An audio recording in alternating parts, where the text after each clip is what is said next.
وأقسم بجلال الله أن العسر يتبعه يسر، وأن الهم ينفرج، وأنها إذا ضاقت سيأتي يوم وينسيك الله بمنه ورحمته وكرمه، ينسيك الآلام. لكن إنهم كانوا يدعوننا رغبا ورهبا وكانوا لنا خاشعين، كانوا يدعون في السراء. ولذلك عندما نادى ذو النون وهو في جوف الحوت عرف الله هذا النداء، الملائكة يشفعون، تحركت السماء، إنه كان له خفايا وله أسرار مع الله. ولذلك لا إله إلا أنت سبحانك إني كنت من الظالمين فاستجبنا له ونجيناه من الغم. ليست لذو النون فقط عليه السلام، بل هي لكل صاحب غم، لكل صاحب هم. وأيوب إذ نادى ربه إني مسني الضر وأنت أرحم الراحمين. من الذي مسه الضر منا؟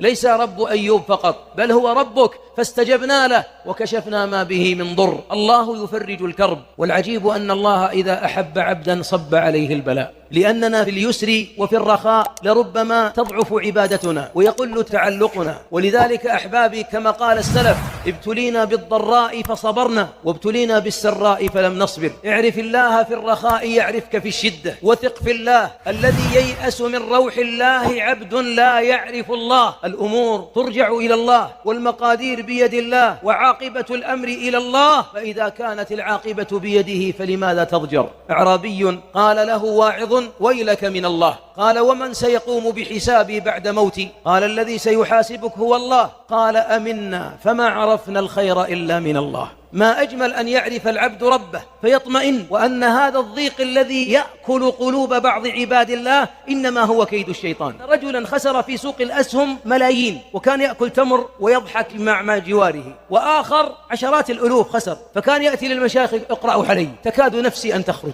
ثم يبكي ويقول: اقرأوا. وهذا له ملايين ويأكل تمر وفي السكر، فنقول له: لا تأكل تمر يا المسكين، اللي عطانا الملايين أخذها. ثم ينتظر منا ماذا نقول؟ حمدناه على أخذها، بردها ربي، والله أني واثق أن الله بردها، أعطونا تمر الخلاص. فقلت له: عجيب، الملايين اللي ذهبت يا شيخ من اللي أعطانيها؟ قلت: الله. قال: أخذها لما؟ قال: يبتليني حتى يسمع هل أنا حمدت في عند الإعطاء وحمدت عند الأخذ، فإذا حمدت ردها بل أضعافها. أحد أبنائه يقول: إنه الآن من أثرى الناس وتضاعفت ثروته. ثقة في الله، لا تيأس إذا أخذ منك، لأنه يريد لك منزلة لن تبلغها إلا بالثقة به سبحانه وتعالى. الأخذ بالأسباب، والدليل على أن الأخذ بالأسباب واجب حتى لا نيأس. ابذل السبب ثم اترك الأمر على الله. تزوج، وليس كل متزوج يأتيه أبناء، لكن هل ممكن يأتي الأبناء بدون زواج؟ يقول واحد: الله قدير يرزقني الأبناء بدون زواج. والله قدير يعطيك عقلا آخر غير عقلك هذا، لأنك الآن تريد الشيء بدون سبب. ولذلك ابذل السبب ثم اسأل المسبب، والمسبب إن شاء بارك جل وعلا في السبب، وإن شاء لا يبارك في السبب. المهم